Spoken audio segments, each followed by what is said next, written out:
ಇತ್ತೀಚಿನ ಸಂಚಿಕೆಗಳನ್ನು ಜಾಹೀರಾತಿನ ಕಿರಿಕಿರಿ ಇಲ್ಲದೆ ನೋಡಿ.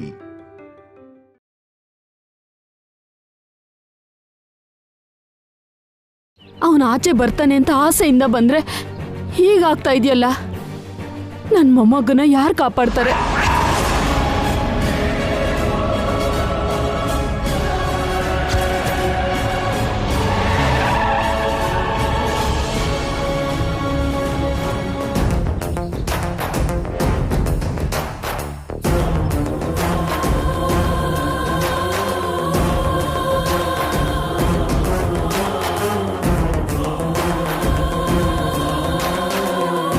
ಅಜ್ಜಿ, ಅತ್ತೆ, ಮಾವ, ಚಿಕ್ಕಮ್ಮ, ಚಿಕ್ಕಪ್ಪ ಎಲ್ರೂ ಹೇಗಿದ್ದೀರಾ? ನೀನು ಪುಣ್ಯದಿಂದ ತುಂಬಾ ಆರಾಮಾಗಿದ್ದೀವಮ್ಮ. ಏನಮ್ಮ, ಜೈನ ಬಿಡಿಸ್ತೀನಿ ಅಂತ ಮನೆಯಿಂದ ಹೋದವಳು ಏನ್ ಮಾಡಿದ್ಯಮ್ಮ? ಮಾವ, ಈ ಫೈಲಲ್ಲಿರೋ ಪೇಪರ್ಸ್ನ ನಮ್ಮ ಲಾಯರ್ಗೆ ಕೊಡಿ. ಇದನ್ನ ಜಡ್ಜ್ ಮುಂದೆ ಕೊಟ್ರೆ ಅವರು ಬಿಡುಗಡೆ ಆಗ್ತಾರೆ.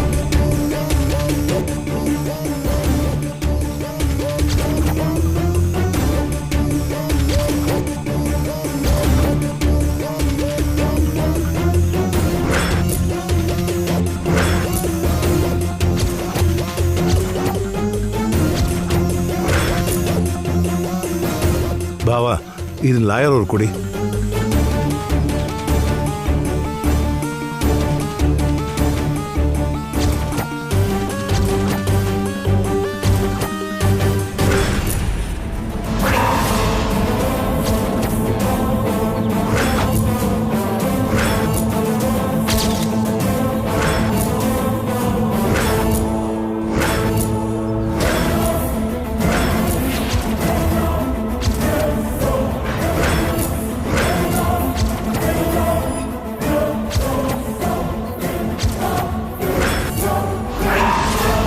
ಇವನ್ನೆಲ್ಲ ಎಲ್ಲಿಂದ ಕಲೆಕ್ಟ್ ಮಾಡಿದ್ದೀರಮ್ಮ? ಇದು ನಮ್ಗೆ ಹೆಲ್ಪ್ ಆಗುತ್ತಾ ಸರ್? ತುಂಬಾ ಹೆಲ್ಪ್ ಆಗುತ್ತೆ ಸರ್.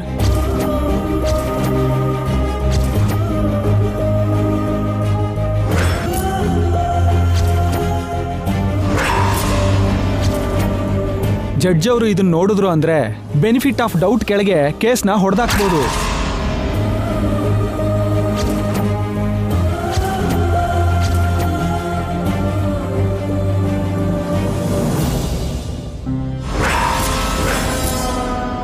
ಅಂದ್ರೆ ಅವರು ಹೊರಗಡೆ ಬರ್ತಾರೆ ಅಲ್ವಾ? ತಪ್ಪದೆ ಹೊರಗಡೆ ಬರ್ತಾರಮ್ಮ. ನಿತ್ಯ, ನಿನ್ ಗಂಡನ್ನ ನೀನ್ ಕಾಪಾಡ್ಕೊಂಡ್ಬಿಟ್ಟೆ ಅಮ್ಮ. ನಾವು ಲಾಯರ್ಗಳು ಮಾಡಕ್ಕಾಗ್ದಿರೋ ಕೆಲ್ಸ ನೀನ್ ಮಾಡಿದ್ಯಮ್ಮ. ಇದನ್ನೆಲ್ಲ ಕಲೆಕ್ಟ್ ಮಾಡಿದ್ದು ನಾನಲ್ಲ ಅತ್ತೆ, ನಮ್ಮ ಮಾಮ್.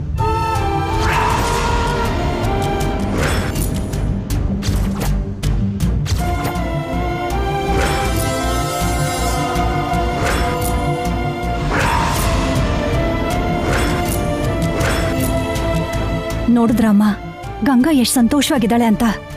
ಜೈನ ಬಿಡಿಸಿದ್ರೆ ಇನ್ನೂ ಸಂತೋಷವಾಗಿರ್ತಾಳಮ್ಮ. ಈ ಸಂತೋಷ, ಆನಂದ ತಾತ್ಕಾಲಿಕ ತುಳಸಿ. ಜೈ ಗಂಗಾ ಒಂದಾಗೋದು ಅಂದ್ರೆ ಗಂಗಾನ ನಾವು ಶಾಶ್ವತವಾಗಿ ದೂರ ಮಾಡ್ಕೊಂಡ ಹಾಗೆ.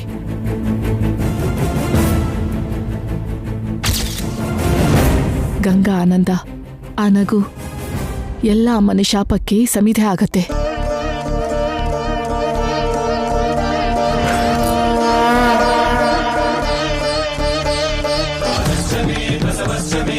ನನ್ನ ಮಗಳನ್ನ ನಾನು ಯಾವಾಗಲೂ ಜೀವಂತವಾಗಿ ನೋಡಬೇಕು, ಸಮಾಧಿಲಲ್ಲ. ಅದಕ್ಕೆ ಕೆಲವು ವರ್ಷಗಳಾದರೂ ಜೈ ಜೈಲಲ್ಲೇ ಇರಬೇಕು. ಜೈಯಿಂದ ಗಂಗಾ ದೂರನೇ ಇರಬೇಕು. ಇರಲ್ಲಮ್ಮ, ಒಂದ್ ವೇಳೆ ಜೈಗೆ ಶಿಕ್ಷೆ ಆದ್ರೆ ಗಂಗಾ ಕೂಡ ಅಲ್ಲಿಗೆ ಹೋಗ್ತಾಳೆ. ನಾನು ಬಿಡೋದಿಲ್ಲ. ಹೇಗಾದ್ರೂ ಮಾಡಿ ಗಂಗಾನ ತಡಿತೀನಿ.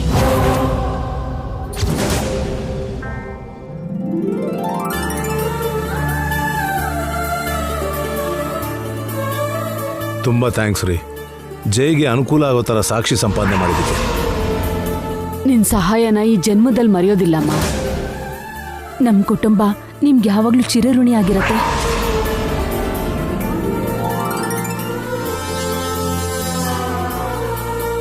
ಮಾಮ್, ಅವ್ರಿನ್ನೂ ಬರ್ಲಿಲ್ವಲ್ಲ? ಅವ್ರನ್ನ ಯಾವಾಗ ಕರ್ಕೊಂಡು ಬರ್ತಾರೆ?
ಜೈ ಹೇಗಿದ್ಯಪ್ಪ?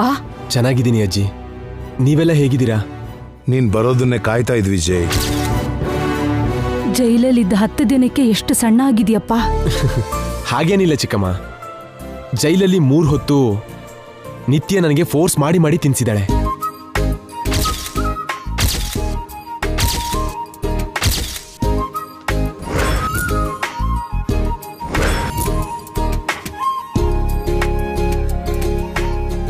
ಏನ್ ಹೇಳ್ತಿದ್ಯೋ? ನಿತ್ಯ ಜೈಲಿಗೆ ಬಂದಿದ್ಲಾ? ಗೋಡೆ ಯಾರಿ ಒಳಗ್ ಬಂದ್ರು ಮೇಡಮ್.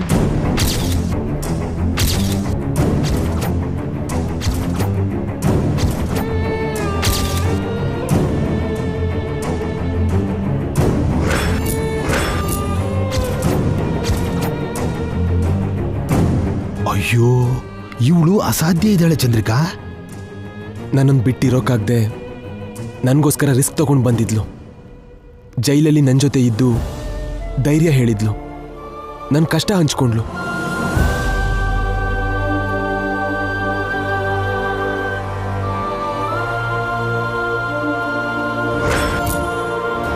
ನೀನ್ ನಮ್ಮನೆಯಿಂದ ಹೋದ್ಮೇಲೆ ನಿನ್ ತಾಯಿ ಮನೆಗೆ ಹೋಗಿದ್ಯಾ ಅನ್ಕೊಂಡ್ವಮ್ಮ. ಜೈಗ್ ಜೊತೆಯಾಗಿ ಜೈಲ್ಗೆ ಹೋಗಿದ್ಯಾ? ಗಂಡನ್ ಜೊತೆಗೆ ಇದ್ದು ನಿಜವಾದ ರೀತಿಲಿ ಧರ್ಮಪತ್ನಿ ಅನ್ಸ್ಕೊಂಡ್ಯಮ್ಮ. ಈ ಕಾಲದಲ್ಲಿ ಕೂಡ ನಿನ್ನಂತ ಹುಡುಗಿ ಇರೋದು ನಮ್ಮ ಅದೃಷ್ಟ, ನಮ್ ಜೈ ಮಾಡಿರೋ ಪುಣ್ಯ. ಅದೇನಿಲ್ಲ ಅತ್ತೆ, ಅವರು ಒದ್ದಾಡ್ತಿದ್ರೆ ನಾನು ನೋಡ್ಕೊಂಡಿರ್ತೀನ. ಈಗಾದ್ರೂ ನನ್ನ ನಿತ್ಯ ಏನು ಅಂತ ತಿಳ್ಕೊಳ್ಳಿ. ಇನ್ಮೇಲಾದ್ರೂ ಅವಳ ಬಗ್ಗೆ ಬಾಯ್ಗೆ ಬಂದಾಗ ಮಾತಾಡಿ ಮನ್ಸು ನೋಯಿಸೋದನ್ನ ನಿಲ್ಲಿಸಿ. ಹೌದು, ನೀನ್ ಯಾಕೆ ಜೈಲ್ಗೆ ಹೋಗಿದ್ದೀರ ರಾಣಿ? ಇದೇನ್ ಪ್ರಶ್ನೆ ಸರ್? ಸೀತಾರಾಮ ಎಲ್ಲಿರ್ತಾರೋ ಹನುಮಂತ ಕೂಡ ಅಲ್ಲೇ ಇರ್ಬೇಕಲ್ವಾ ಸರ್?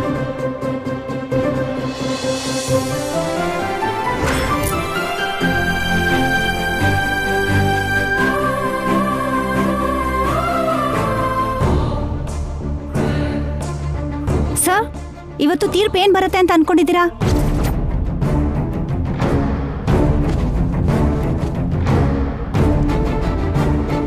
ಶಿಕ್ಷೆ ಆಗತ್ತೆ ಅಂತ ಹೊರಗಡೆ ಮಾತಾಡ್ತಿದ್ದಾರೆ. ಎಷ್ಟು ವರ್ಷ ಶಿಕ್ಷೆ ಆಗಬಹುದು? ನಿಮಗ್ ಶಿಕ್ಷೆ ಆದ್ರೆ ಪ್ರಜೆಗಳಿಗೆ ಕಾನೂನಿನ ಮೇಲೆ, ನ್ಯಾಯದ ಮೇಲೆ ಗೌರವ ಹೆಚ್ಚಾಗತ್ತೆ ಅಂತೀರಾ?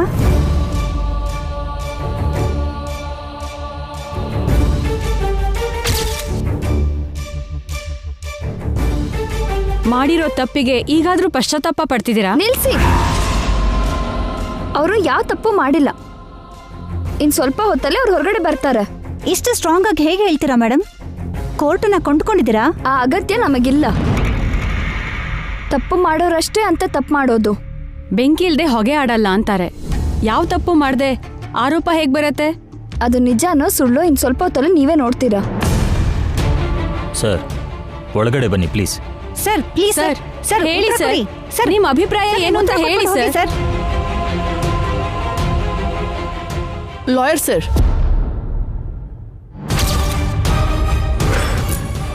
ಒಂದು ನಿಮಿಷ. ಹೇಳಿ ಮೇಡಮ್. ನಿಮ್ಮ ಹತ್ರ ಮಾತಾಡಬೇಕಿತ್ತು, ಸ್ವಲ್ಪ ಪಕ್ಕಕ್ಕೆ ಬರ್ತೀರಾ? ಬನ್ನಿ.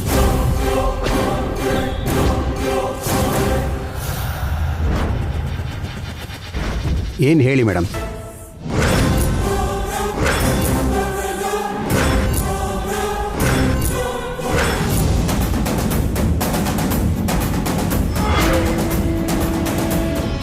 ನಿಮ್ಮ ಹತ್ರ ಇರೋ ಎವಿಡೆನ್ಸ್ನ ಜಡ್ಜಿಗೆ ಕೊಟ್ರೆ ಏನಾಗುತ್ತೆ? ಬೆನಿಫಿಟ್ ಆಫ್ ಡೌಟ್ ಕೆಳಗೆ ಜೈ ರಿಲೀಸ್ ಆಗೋ ಚಾನ್ಸ್ ಇದೆ ಮೇಡಮ್. ಆಪೋಸಿಟ್ ಪಾರ್ಟಿ ಸರಿಯಾಗಿ ಸಾಕ್ಷಿ ಹೇಳಿದ್ರೆ ಜಡ್ಜ್ ಅವರು ಮನಸ್ಸಿಗೆ ತಗೊಂಡ್ರೆ ಸ್ವಲ್ಪ ದಿವಸ ಶಿಕ್ಷೆ ಆಗೋ ಅವಕಾಶನೂ ಇರುತ್ತೆ ಮೇಡಮ್. ಒಂದು ವೇಳೆ ಆ ಫೈಲ್ನ ಜಡ್ಜ್ಗೆ ನೀವು ಕೊಡದೆ ಹೋದ್ರೆ?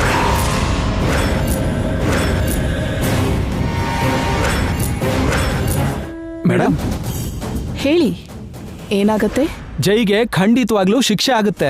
ಸುಮಾರಾಗಿ ಎಷ್ಟು ವರ್ಷ ಆಗ್ಬೋದು? 5 ವರ್ಷನೋ 10 ವರ್ಷನೋ ಆಗ್ಬೋದು. ಹಾಗಾದ್ರೆ ಈ ಫೈಲ್ನ ಜಡ್ಜಿಗೆ ಕೊಡಬೇಡಿ.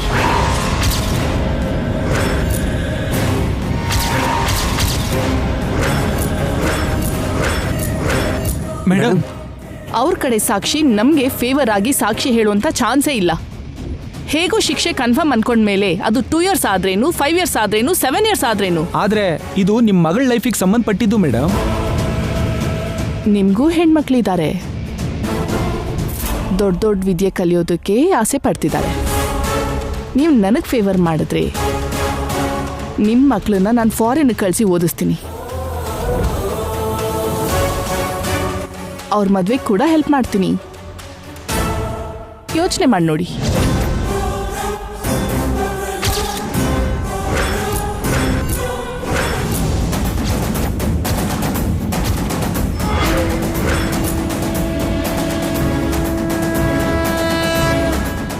Okay madam. Thank you. ಈ ವಿಷಯ ಮಾತ್ರ ನಮ್ಮ 3 ಜನದ ಮಧ್ಯೆ ಮಾತ್ರ ಇರಬೇಕು. ಬನ್ನಿ.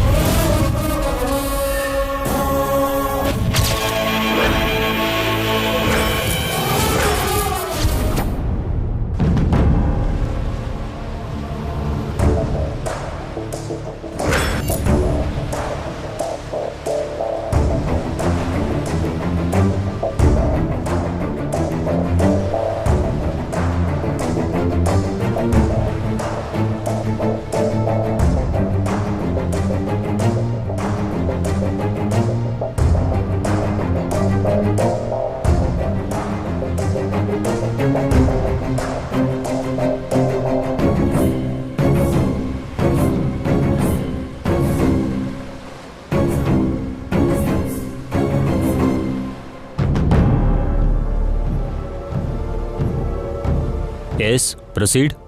Nani Nani Nani.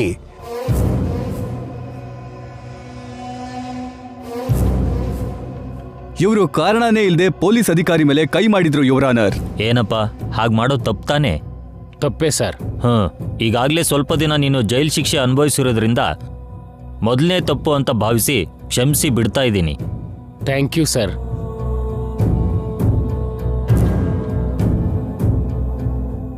Next.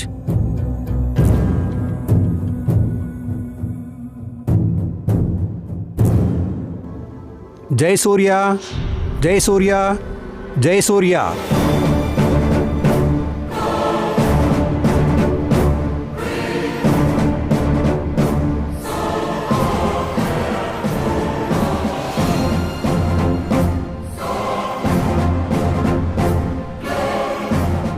S, proceed. ಇವರ ಹೆಸರು ಸೂರ್ಯವಂಶದ ಜಯಸೂರ್ಯ ಯುವರಾನರ್. ಈತ ದೊಡ್ಡ ಬಿಸ್ನೆಸ್ ಮ್ಯಾನ್. ದುಡ್ಡಿದೆ ಅನ್ನೋ ಅಹಂಕಾರದಿಂದ ಏನೇ ಮಾಡಿದ್ರೂ ನಡೆಯುತ್ತೆ ಅನ್ನೋ ಸೊಕ್ಕಿಂದ ಮಲ್ಲಿಕಾ ಅನ್ನೋ ಅಮಾಯಕಿ ಹುಡುಗಿನ ಮೋಸದಿಂದ ಕರ್ಕೊಂಡು ಹೋಗಿ ಅಗತ್ಯ ತೀರದ ಮೇಲೆ ಬಿಟ್ಬಿಟ್ಟಿದ್ದಾರೆ. ಆ ಅಮಾಯಕಿ ಇದರಿಂದ ಮಾನಸಿಕ ಒತ್ತಡಕ್ಕೆ ಸಿಕ್ಕಿ ತನ್ನನ್ನೇ ತಾನು ಸುಟ್ಕೊಂಡು ಸತ್ತು ಹೋಗಿದ್ದಾಳೆ.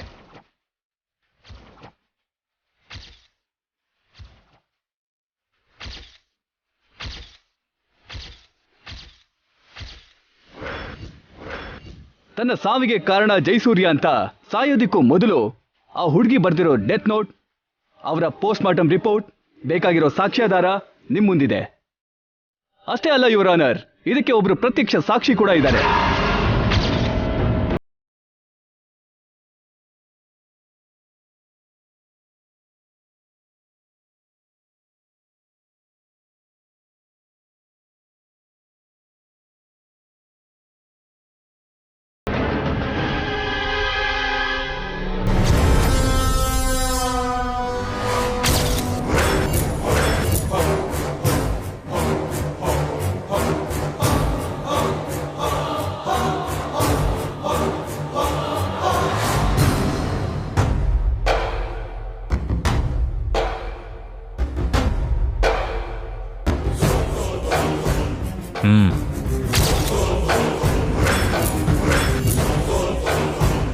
ಕೆಲವು ತಿಂಗಳ ಹಿಂದೆ ಜೈ ಸರ್ ಹತ್ರ PA ಆಗಿ ನಾನು ಕೆಲಸಕ್ಕೆ ಸೇರಿದೆ ಸರ್.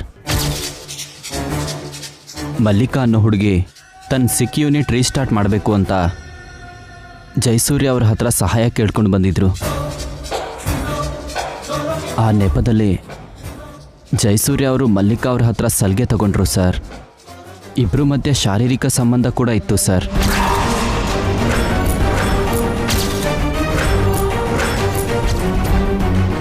ಇಬ್ಬರು ಸೇರಿ ಕೇರಳ ಟೂರಿಗೆ ಕೂಡ ಹೋಗಿದ್ರು.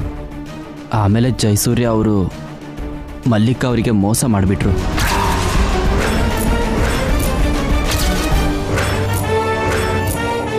ಆ ನೋವಿಂದನೇ ಮಲ್ಲಿಕಾ ಅವರು ಸೂಸೈಡ್ ಮಾಡ್ಕೊಂಡ್ಬಿಟ್ರು. ಸುಳ್ಳು.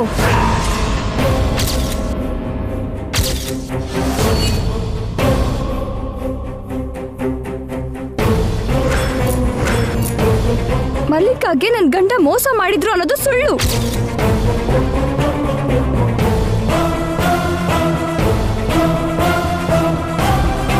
ಮಲ್ಲಿಕಾ ಸತ್ತಿದ್ದಾಳೆ ಅನ್ನೋದು ಇನ್ನೂ ದೊಡ್ಡ ಸುಳ್ಳು. ಯಾರು ನೀವು?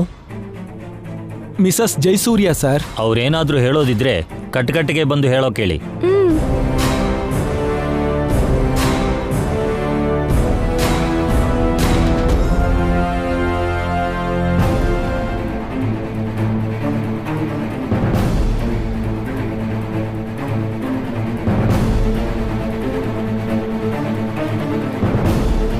ಸರ್, ನನ್ನ ಗಂಡ ತುಂಬಾ ಒಳ್ಳೆಯವರು. ಒಂದು ದಿನನೂ ಯಾರಿಗೂ ಅಪಕಾರ ಮಾಡಿದವರಲ್ಲ. ಆ ಮಲ್ಲಿಕ ಸ್ವಾರ್ಥಿ ಹೆಂಗಸು. ನನ್ನ ಗಂಡನ ಬಲೆಗೆ ಹಾಕೊಂಡು ನಮ್ಮ ಆಸ್ತಿ ಕಿತ್ಕೊಳ್ಳೋ ದುರುದ್ದೇಶಕ್ಕೆ ಅವ್ರ ಹತ್ರ ಕೆಲ್ಸಕ್ಕೆ ಸೇರಿದ್ದು. ಅದು ನೆರವೇರಲಿಲ್ಲ ಅಂತ ಹೀಗೆ ಪ್ಲಾನ್ ಮಾಡಿದ್ಲು.